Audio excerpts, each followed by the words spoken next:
Thanks for hanging in there, everybody. We're back with the Prospect Cup. Now, we're going to be taking it over to the Western Division. We're going to be having Team Vanquish versus Havoc. Once again, for your casting entertainment, I'm going to be Sir Waltham, joined by Paulsable. Paulsable, these two teams now going to be going up against each other. What are our thoughts? Well, unlike game one, which pitted two teams yet to take a win, either one of them, against each other, now we've got Vanquish, who had a very close loss yesterday, 2-3 defeat in that fifth and final map, versus Havoc, who have pretty much easily blew through their first match, it seems. 3-1 scoreline, not too difficult, and challenged a little bit. Don't have the specifics on that match, but I'm interested to see how both these teams play. Honestly, this is kind of a fresh slate for both these teams, right? We look at Havoc. They have said themselves they're a fairly new team. They come from a couple of pre-established teams. It's kind of like a mix of two rosters. So hopefully they'll have some pre-existing synergies. As long as they can get it all working together, should be doing all right. And that would explain their win from yesterday. Yeah, absolutely. I think that we're just going to be looking to kind of get a fresh read on these teams. Of course, I do believe since they are so new, not as predominantly seen on the streams yet. So this, I believe, will be a good appearance for both of them as we do head into Busan for our first map. Yeah, Busan, we saw it last time around. I can't say that we ever got consistent compositions out of anyone on any map for that series, realistically speaking. The only thing that was consistent was a Junkrat. Yes. We could, theoretically see a Junkrat here as we're going to start on Mecha Base again. I would be surprised, but it's certainly not out of the realm of possibility. I think more likely is certain that double shield, Ben Zap. That's not how that goes. It's Bap Zen is what I was trying to say there. But honestly, Mecha Base is also where you can run some rush compositions with like a Reinhardt. You can run even dive if you really want to. That being said, I would personally think that that's the best composition here. Right now, it seems that we just have one team actually running the rush and one team running double shield. So we'll get a bit of a difference in theory as we head on to Mecha Base. Yeah, it's actually kind of interesting as we look ahead. Havoc, the team in blue, going to be on that Reinhardt Diva. They do have marked down that dive is their preferred comp. So interesting to see them coming out with the Reaper May instead. And a Genji, interestingly enough, for Vanquish as they roll out here, doesn't really fit with the rest of their composition, which kind of wants to stay at range, but depending on Diddy's playstyle, he might just stay back, try and farm that Dragon Blade. Good discipline here from Havoc, though. They're just waiting until the point unlocks because they don't want to take a fight before then if they don't have to. It's going to be a little bit of a shooting range here for the members of the side of Vanquish, though. Sleep on the tragedy means that Ashe threat is going to be eliminated, but you don't need the Ashe threat for Genji's carving up the backline. Diddy getting 3 with the slash, 1 with the shuriken. And this is a Genji player that's looking excellent so far. So good discipline from Team Havoc. Unfortunately, compositionally, it's just a bad matchup. Right? You have the Ashe Dynamite, and you have the high ground advantage if you are Vanquish there. There's pretty much no way that Havoc actually could have gotten to the other team. They couldn't have gotten on top of Vanquish, and that's what you need to do is rush. So now they're going to switch over to the dive. They're going to go in deep. I need to see them take out Early Bird. If they can force an Immortality Field and then isolate Early Bird, eliminate him, they have a chance to win this fight. Dinny, however, could ruin it with this Dragon Blade too. Yeah, Kuolo is there with that Brig, but the nano boost on the Dunzo means that a lot of damage can be done by this Winston. The Immortality Field is going to come out, keep everybody alive despite a thick nade coming in from Nerdables. But with that, it looks like Havoc going to slowly start to lose teammates. It's a 1-for-1 trade right about now. Rocket on this Tracer, trying to pry in that damage, does eventually find it with the help of their Winston. And now they'll slowly start to peel into the rest of these members. And that is until Dean comes in with a double kill off the back end of that Genji, looking to make a couple more plays come in and able to manage that Genji Blade as well. Dunzo, however, with the Primal, going to be securing 3 kills off the back end, and it's going to be flipped over to Havoc. Yeah, and that fight all starts off the Nano coming in from Nerdbles straight onto Dunzo. That allows him to go in despite the ridiculous amount of damage coming onto the Winston and get that immortality field out. A good anti too from Nerdbles there. So Nerdbles certainly doing a good job thus far. Need to see that kind of work continue though, because Dinny, Dragon Blade available still. Supercharger is going to allow this push in, and Dunzo, his namesake, comes to bite him. It certainly does. And Genji's going to drop that blade as soon as the Diva is demech. Goes for the Brig as his third target. A little bit risky, but it pays off and gets the melee onto Nerdables. They quick clean up, and with that, looks like Vanquish going to get the point.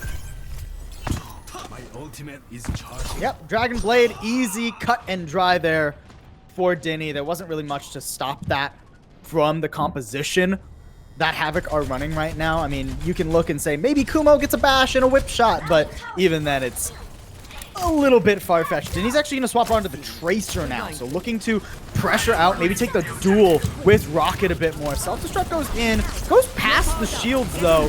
Not a lot of value out of that. Velen's got to get something with this. Velzen gets hit by the grab flux though. Nez catches them as they get that nano boost, as the blade comes out, gets focused down long enough, and all of a sudden looks like Vanquish in a very good spot. That Bob from Tragedy helps just clear off the point, make it a little bit more threatening to get on, and with that, in fact, Vanquish does get the point.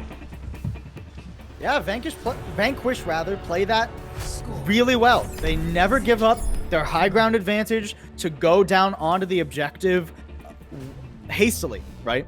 They always know this is where we need to play, this is where we're most safe, and once they actually get threatened by things like the Dragon Blade, they have their own abilities like the Gravitic Flux from Nez to completely shut it down. So good clinical play from them.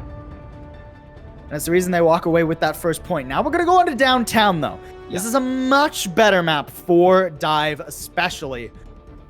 It's just still that GT dive in terms of the DPS. You got the Brig, so it's not classic GT dive, but it's not the same kind of pressure that I would necessarily like to see. I'd maybe like to see a hit scan paired into this, right?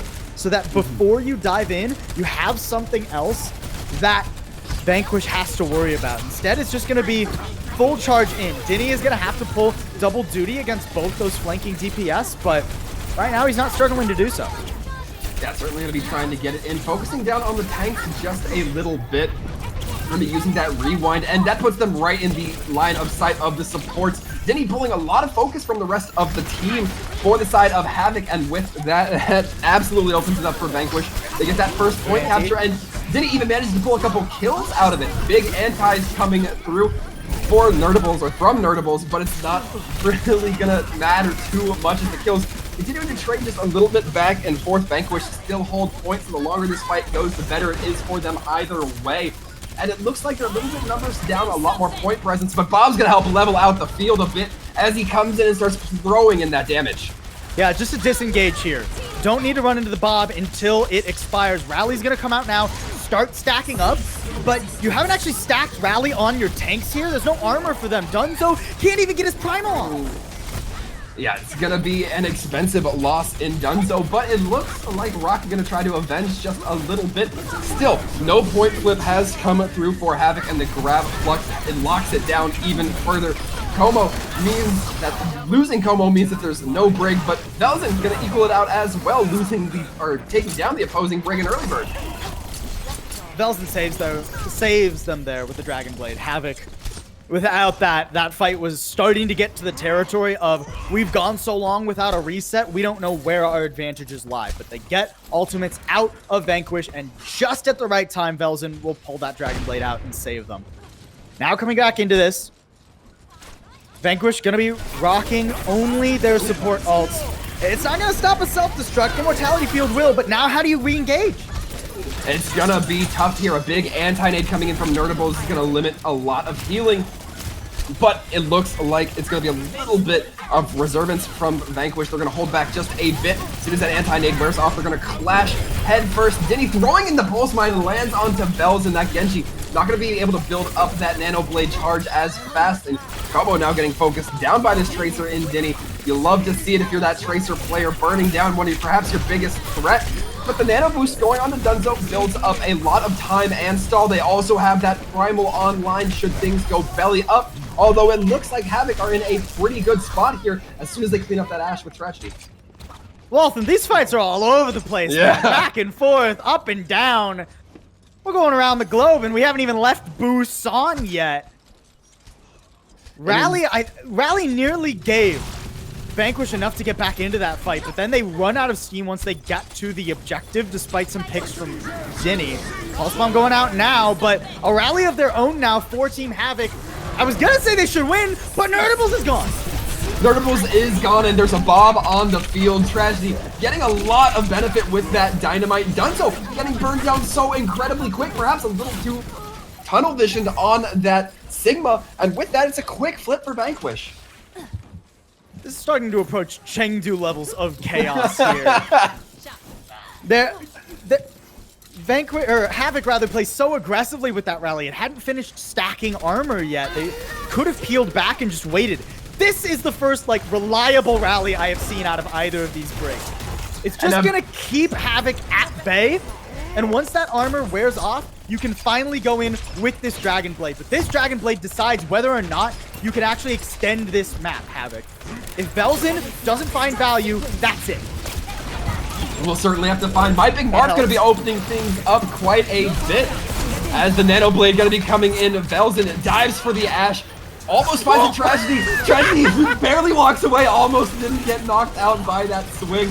He does take down Nerdables, though, a little bit too late as that Nano has already been given out. But the numbers still looking to peel in favor of Vanquish as Quake gonna actually be getting a lot of kills with this Ori, as well dropping the Supercharger. Rocket gets stunned out and burned down. And with that, despite a decent-looking blade, it's gonna go in favor of the Vanquish squad.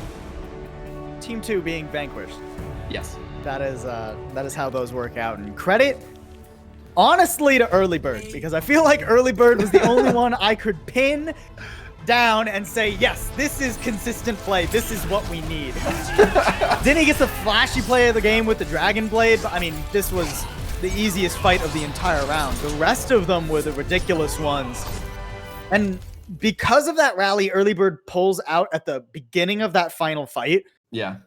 There's just enough armor stacked on Tragedy to where it takes 3 swipes of the Dragon Blade, and I believe some healing stacked on top of that for Tragedy too, instead of 2. That's why Velzin had that moment, that double take moment, right? Where 1 swipe, 2 swipe, all right, I'm done. Wait, you're still alive? What? Just to go back and finish that off. And once you invest pretty much half the Dragon Blade on just getting the Ashe, you're not getting key targets like the enemy healers, one of which had the Coalescence available, right? And that pretty much stalled out Havoc, and they weren't able to actually clean up that last fight. Yeah, it was... I'm honestly a little bit surprised. I was expecting Velzin on Havoc to get a lot more value, but again, it does come down to just having to do that double take for the Ashe.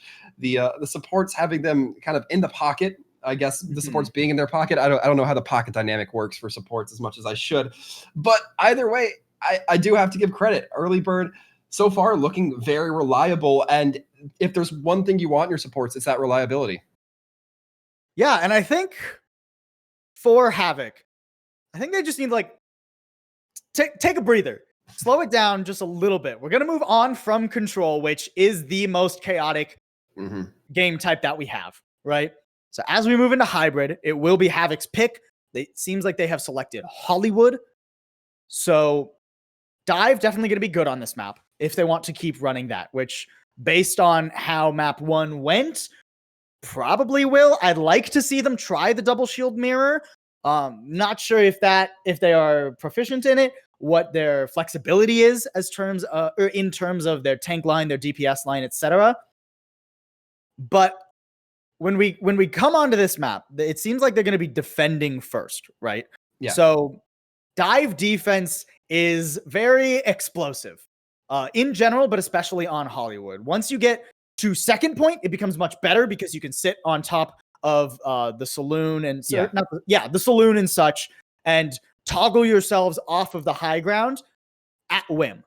This first point is going to be really telling, though, as to whether or not Havoc are able to play at a tempo that isn't all in or not in, right?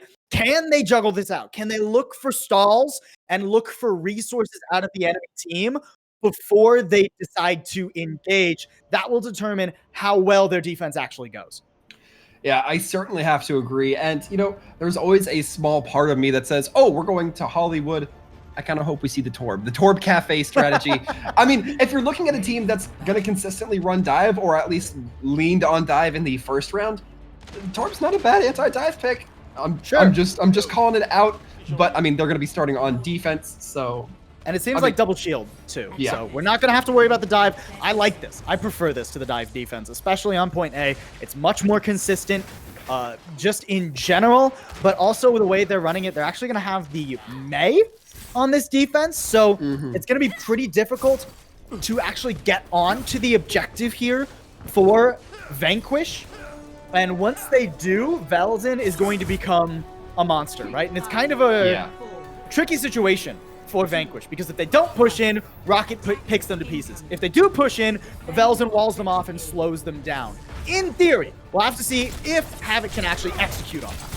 Yeah, and now we're seeing a pick that I liked when we were first on Mecha Base. We're seeing Dini on the Genji now. Gonna be able to climb up to that upper area. A lot of damage going in immediately, climbing up to that upper area, as I called, and just absolutely tearing up two members, getting a third as well. Dini looking like a monster so far. All right, there's no rhyme or reason as to why Dini should have been able to do that. Realistic, like speaking compositionally, because you have a Mei there. You have a Baptiste there. Immortality Field was a second too late, and somehow Velzen doesn't lock down Dini, who's just dipping, diving, and dashing all around. That's an easy point A cap, a ton of ult charge, and some positional advantage gained too now for Vanquish. Yeah, positive side, not a lot of ult charge on either side of the team, so it's going to be a little bit more of a mechanical fight. Dini on this high ground now, they're really trying to keep an eye on them. It seems like they're, like the entire team of Havoc is not wanting this player to get that much value. In fact, investing those abilities to halt the Discord Orb just to dissuading this Genji. We'll see if Dini's able to overcome that, but now Early Bird looking to assist their Genji here. And this Zenyatta trying so much, but in the meantime, Dini's up over your head. Trashy's gonna punch you in the gut. Bob coming out right down the middle. Gonna get that value, get that space, and get that progress.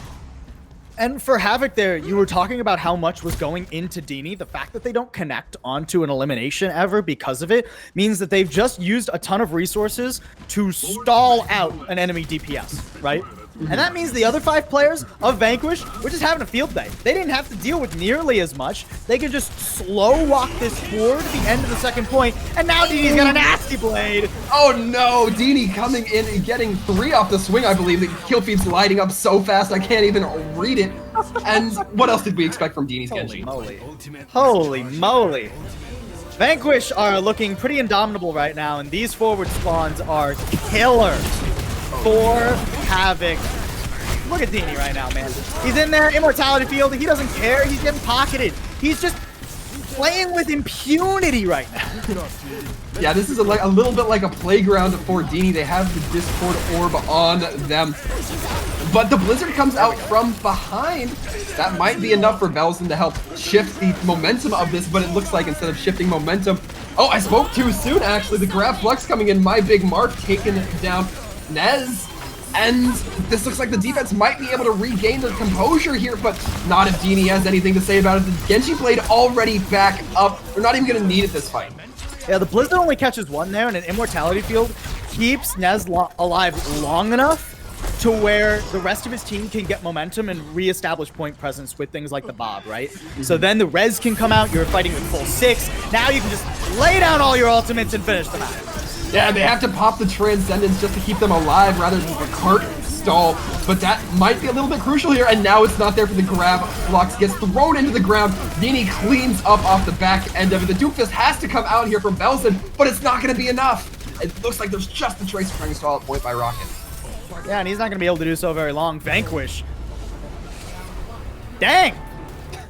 That was dominant. That was crazy. The amount Dini was able to accomplish was absurd there. Yeah. And Vanquish basically just WM1'd their way through that entire round. We need to see a foot being put down here. Velzen was on the Mei, right? That's one of the strongest counters into a Genji if you can get near the Genji. Yeah. That's the biggest problem right now, I think, for Havoc, considering the composition they were running, right? Is that Velzen didn't ever seem like he was in effective range to actually deal with Dini, even force him out, right? Because even if you don't like freeze the Dini and actually get that elimination, at least if you're Mei, you think, oh, I start slowing him, he has to dash away. Yeah. And then we're probably at least okay from there, but it just never happened, right? Dini was just face checking the tanks over and over and over and over again. And once things like the immortality field were gone, it's just the easiest dash resets of Dini's life. Yeah, and I want to point out that I think Havoc was trying to deal with Dini. The problem was they switched onto a Torbjorn, and they weren't able to get set up in Streets phase when the Torbjorn switch came through. I think Rocket just kind of caught off guard and didn't get to utilize. And kudos to Vanquish, they never let Havoc set up. Ever. Not once, right? The only setup Havoc ever got was right here on point A on their defense, right? That was the only time. Every other time, it was full WM1. It was let's catch them while they're making rotations. Let's catch them while they're coming out of spawn. They're not all together. Let's just dive on them while they're not ready. Havoc, I need to see them play together. I need to see them on the same page, moving as a unit as they go for this dive. Yeah, they're certainly going to be trying here. A lot of damage going out, but Otter's on this Baptiste, really trying to keep them up. Has to throw down the immortality field off the high ground. And that's maybe a resource that they would prefer not to use, but Dini still gets those kills, closing the distance, really putting the clamps to the opposing team, even on this Tracer right now. So kudos where it's given. That was all together from Havoc, which is good. You need to kind of soft dive this composition though, because the immortality field, if you're still fighting after that goes out, you lose the fight 100% of the time. If you do not immediately eliminate the immortality field and get a pick, which is very difficult to do, especially when there's a Brig and a Bat pumping and healing, you need to just disengage once the immortality field is out, wait for it to run its course, and then come back in when you know they're weaker. Havoc, not going to have anything online here, just now getting the Diva mech back. Only the Coalescence to keep them alive in here, and Dini could shut this whole push down with a Pulse Bomb. Really good. The Coalescence going to be coming out, but does Dini land that crucial ability? Certainly focusing down that Winston. Dunzo getting bullied around. Mostly Coalescence had to be committed to them, but get taken down by the bomb anyway. And now it looks like the offensive side of Havoc not really set up to be in a dominant position here on this office building. Well, they get the high ground control, but they immediately have to give it up, right? And shout out to Bob. He was the bane of Dunzo during that fight there. Is just a stagger. But Dunzo actually gets bopped off the high ground. Ooh, okay. Wait, oh, he's just going in now. Yeah, and a good kill off of Rocket. While the rally is on a line, that means that Brig not able to provide that healing that the entire team needs against that dive composition. It's just going to be Nez as well as Wank trying to make something happen, trying to hold out just a little bit, but will they be able to? In fact, it's going to be the Supercharger invested, and now things are looking good, but Velzen not wanting to be upstaged on the Genji platform, trying to get this damage and trying to make the things shake about. Havoc, they do not want to slow down. They do not want to take these fights slow. They know that is Vanquish's team, like pace. That Vanquish's tempo as a team. It's just hold the W key. Try and actually fight Vanquish when they are not ready, but these picks have not been favoring them. Velzen, he got some nice kills there, but now he's got the Dragon Blade. Doesn't have much support for it. Kumo nearly has the beat. I'd love to see Havoc wait for that beat and then use that to enable Velzen's Dragon Blade. It's hard for him to find value otherwise. But my big mark going to be D-Mech rather early. That puts them in a vulnerable position, but Dini drops down as well. Bob going to be sitting in as a pseudo 6-man right onto point, firing those shots as much as they can. The sound barrier does come out. Can Velzen land this Dragon Blade? Are they even going to pull it out? They may not feel it necessary as Tragedy falls. And a Pulse Mine onto Nez as well to close. Now the defenders have been pushed into Cafe, and that's something you hate to see. These cleave characters capable of dealing so much damage. Hate to see that if you are Vanquish, but you love to see it if you're Havoc. And I loved watching that attack because they finally went for a dive that pulled out resources and nobody on Havoc got eliminated. They all managed to stay up for the re-engage, and that's how Havoc were able to push Vanquish back into that tiny little room, right? The immortality was forced. All of the supportive measures were forced out of Vanquish. So you finally managed to get that advantage, Havoc. Now you need to press it. You've still got ults in the bank. Find value and snowball through point B. Oh, Or what not. tragedy. Gets the dynamite damage onto Velzen with an accretion rock so they can't retreat. That's rough. However, as this fight continues on in Cafe... Well, it's not really a fight. Yeah, just it's a little, now little just spawn poke. it's now just Vanquish setting up at this choke point, and this is the hardest place for Dive to break through. Probably on this, well, not on this map, but at least on this point, because you don't have high ground, you don't have anywhere to initiate from. You just gotta charge in. And charge is exactly what Dunzo's going to try to do with that Primal Rage, but getting brought dangerously low. The DMAC does come on to Marth, but is it enough? Marth has to really catch some of that Coalescence, and now the Blade coming in from Velzen, but responded to with a Bob. Can Bob find the value? And Tragedy, again, taking up a lot of the Blade of Velzen, just popping and skipping around. Meanwhile, Bob able to get a lot of value, getting 2 kills off the back end. It may be enough for the defense to recover here. You're going to invest the Diva Bomb from Marv as well, just to get back in the fight. Oh, that was a critical error, it feels like right now. Marv just has to leave as quickly as he got back into that mech. Kumo's gone now too. The tanks are just juggling themselves in. You're not actually getting anything done right now, Havoc. And now the amplification matrix is out. This is another reset more than likely. Yeah, this was a rough fight. Nez going to be trying to get in some more damage as this goes along, building up towards those grab fluxes with Sigma. It's going to be oh so powerful these next coming fights. Pulse Bomb at the ready here for Dinny. So low members. So many low members. For Havoc right now, they can't even push in. They have to beat early. Yeah, Havoc gonna be using that beat just to get aggressive here, but the Pulse Mine onto Big Marth indicates that a lot of damage is gonna go through on that Diva. A little bit of focus might have to go on to them from Nerdables, but Otter's taken down, meaning there's not gonna be that focus on the other side of the field from Vanquish. Vanquish losing members now, but this is not the worst spot for them. They still have a few more pushes that they can contest. Oh, and this is all going to be in overtime now for the rest of the point B. It's all overtime. There is no hope that even if you complete the map at this point, that you get it probably with time whatsoever. And even this fight is going to be pretty rough. Bob is still available. Tragedy has been monstrous with Bob thus far, and Havoc have not responded to it well. They have no support ults online. If Vanquish can just slow this fight down or get an early pick, they will win off their sound barrier and supercharge. Yeah, Bob hits Dunzo right as they're leaping in with that Primal, meaning that Winston's not able to really pry that CC as much as they'd like to. It's going to be Beanie taking down My Big Marv with a Pulse Mine as the Baby Diva's ejecting just to ensure that she can't get back into the fight, back in that mech. Overtime's going to tick down here rather rapidly, but there's still a few members touching Rocket, once again trying to stall out on Tracer, not going to succeed. Vanquish now just one map away from completing what their name says, vanquishing Havoc. And you know what? I gotta say, at the very least, Havoc, you're staying true to your name yourselves. Because this has been very chaotic from them. Dinny's gonna get the play of the game. This is just flashy more than anything else. Oh, that was a beautiful halt. Okay, shout out to Quank there. Because that play does not happen without that halt coming through from Quank. That was insane, and it's little details like that that show why Vanquish are so good as a team right now. They are dominating this match, and they deserve to. They are all on the same page. It is never chaotic from them. Every single fight, you can tell there is a game plan, and they are executing on it. Yeah, and it seems like a lot of the times the game plan is centered around or involves just keeping your foot on the gas and keeping that gas pedal pressed down as hard as possible, especially on those attacks.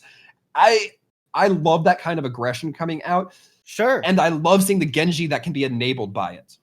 Well, and Havoc thus far have been willing to play at that tempo, right? But Vanquish have been quicker at the decision-making. They have been ready to go into a lot of these fights, and they've been able to adapt mid-fight, whereas Havoc, it kind of feels like it's just like, all right, are we fighting? If check yes, we go in. And that is the entire strategy thus far for Havoc, as they're not giving themselves time to reset, right? And when you're on the attack, being able to make that plan is how you eliminate the defenders, right? And, you know, we can talk about comps all day long. I'm not sure that the dive going into that double shields composition is particularly good right now. I mean, Genji is a monster, very obviously. Yeah.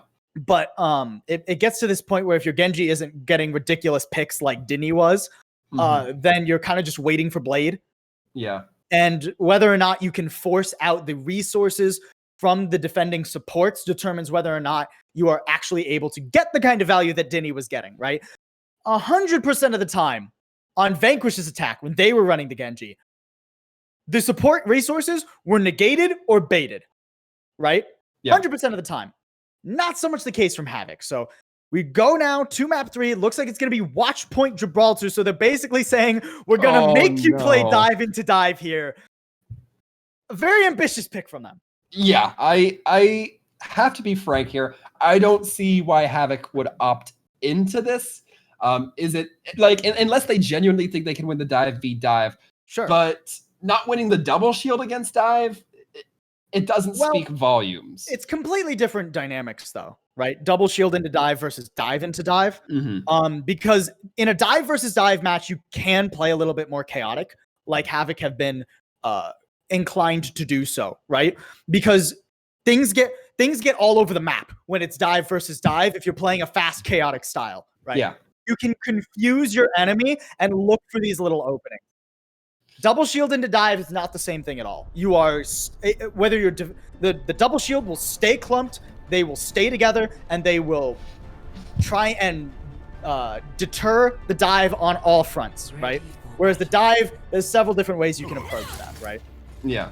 And with Havoc's, the way they've approached it is, let's just keep fighting and fighting and fighting and fighting. So I think if they can force dive versus dive, they can start to look to get these advantages. The problem is, Gibraltar, you can still play double shield. Yet make no mistake, especially if on your defense, there's no hit scan to threaten angles, right? There's no Widowmaker, there's no Ashe right now for Havoc. So you're not worried about this one pick potential. You can still just stay clumped and batten down the hatchet. Yeah, I mean, we're gonna see. We see that potentially Dini's gonna be coming out on that Widowmaker, and no, they're not gonna be sticking on it. Instead, it looks like a little bit more of a fast hit scan style composition here with the double shield, the Ori Sig as well. Soldier 76 is a bit of an interesting pick, but I understand it because Soldier 76, unlike several other hit scans, does a very good job of staying with his team and actually enabling his team, right? Because you have that healing there, and he's very consistent damage. He can reposition, he can push forward like this, and then just get out, right? And there's not going to be much risk running a Soldier 76. He's not a dive target. Yeah, it all comes down to being reliable or being a little bit of a jack of all trades, and Vanquish right now, they're still not looking slowed. They still seem to have no problem against this dive. And the setup there from Havoc was not ideal. They were just in the server. That's not the best place to initiate a dive from on point A. Rocket will at least get one, Tragedy, but you need to see more momentum. Rocket has actually been quietly pretty dang good for Havoc, but we need to see him enabled a bit more. It seems that Havoc are just all over the board right now. I need to see a game plan from them. I tend to agree. We'll have to see in these next fights if maybe they'll listen to our advice and allow those DPS to come. They're not listening, they're playing. I mean, I like to think that I'm being heard all the time, but with that, it's just a little bit of staging right now. He's on this flank. He's got this pulse bomb. That's going to be nasty if he can get it onto Nerdables or Kumo. Oh, and he does land the stick. He lands onto both of them. How about that, Paul? He'll take the double for you. And Vanquish now up 4 man with that. Attack visor going to be popped from Tragedy. Perhaps just secure that kill. Don't think that's necessary. Gonna be honest. Tragedy with the attack visor there.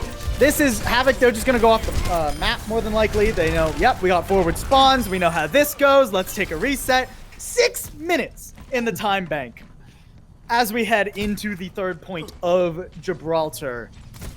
Ultimate's finally starting to come online for Havoc.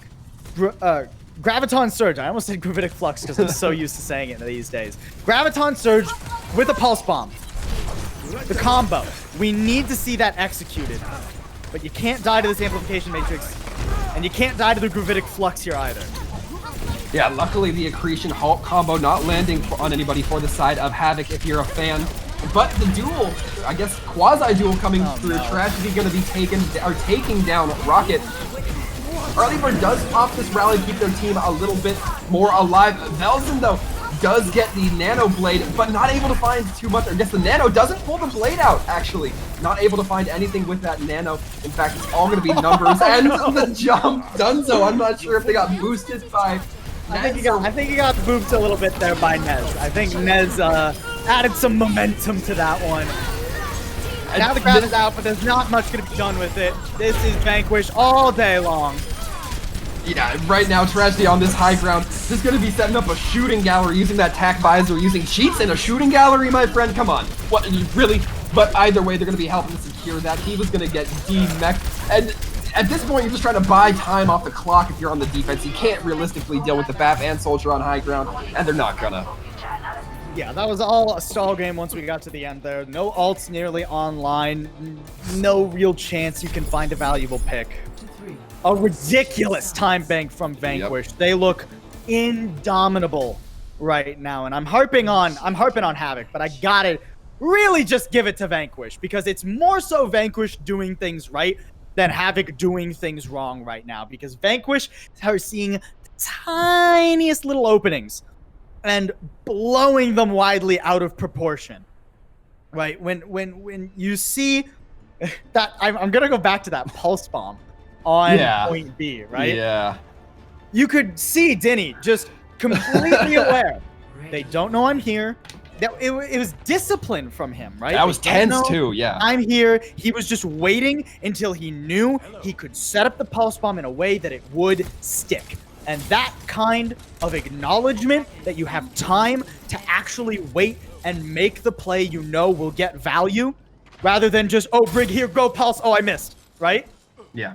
That kind of discipline is invaluable for Vanquish, and small plays like that have been giving them advantages in every single fight.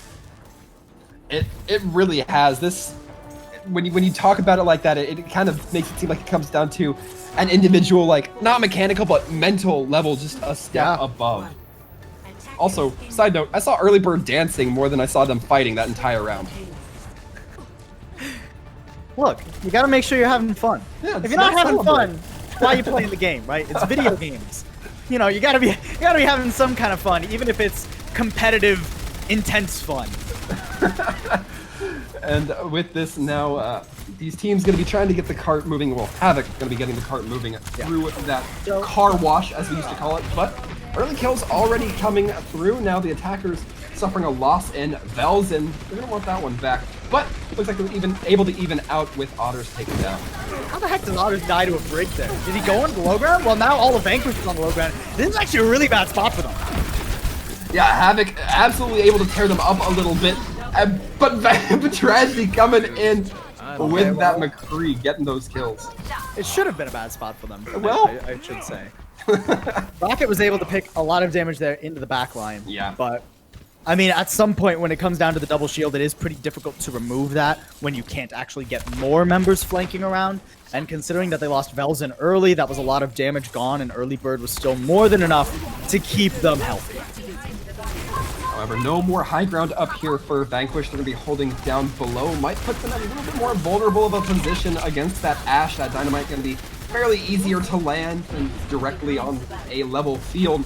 But Tragedy just kind of holding on to this high noon, might use it for a bit of spacing, or perhaps to cluster some opponents together for this pulse mine. Denny.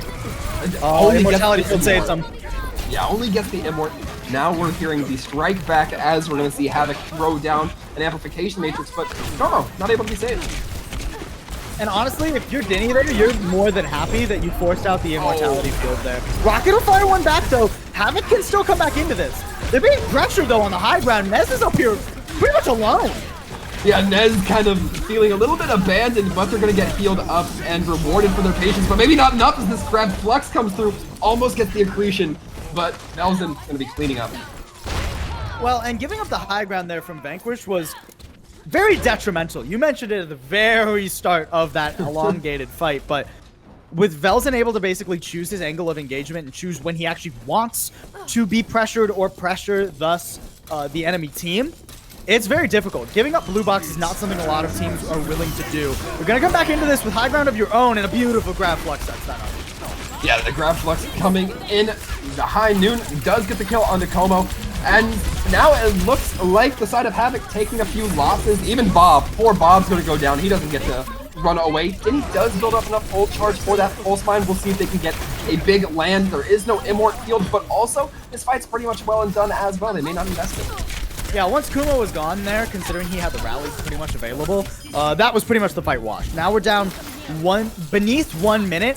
Rally coming back into this, but it's for both teams. And with the supercharger available for Vanquish, you're looking for a miracle pulse bomb from Rocket to pretty much carry you through this next fight. And Dinny has been the monster with pulse bombs thus far.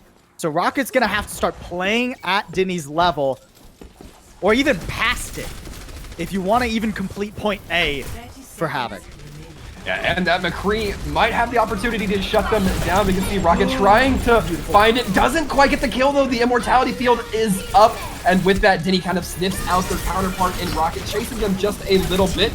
But Dinny goes for their counter pulse, and it lands the immortality field as well. Vanquish now up in numbers. This is looking all money for them as the timer ticks down. Only a few more seconds. It doesn't seem like anybody can touch.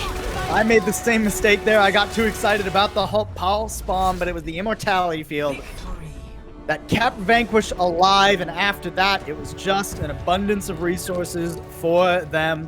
Finish out the map, finish out the series. Undeterred, unblinking the entire time, essentially. Tragedy, you know, quiet compared to Dinny, but certainly a force to be reckoned with here. And Vanquish, honestly, in general, ridiculous gameplay from them. Yeah, it's ridiculous. This has been a very fascinating day for me. As a tank main, I'm usually like, oh, this tank player's doing this really good. This tank player's doing this really good. No, Waleed and Dinny have made me now a DPS sycophant. I'm now all about these DPS players. I love seeing it. I think we saw some great plays, and even so, just reflective of some good teamwork to enable that.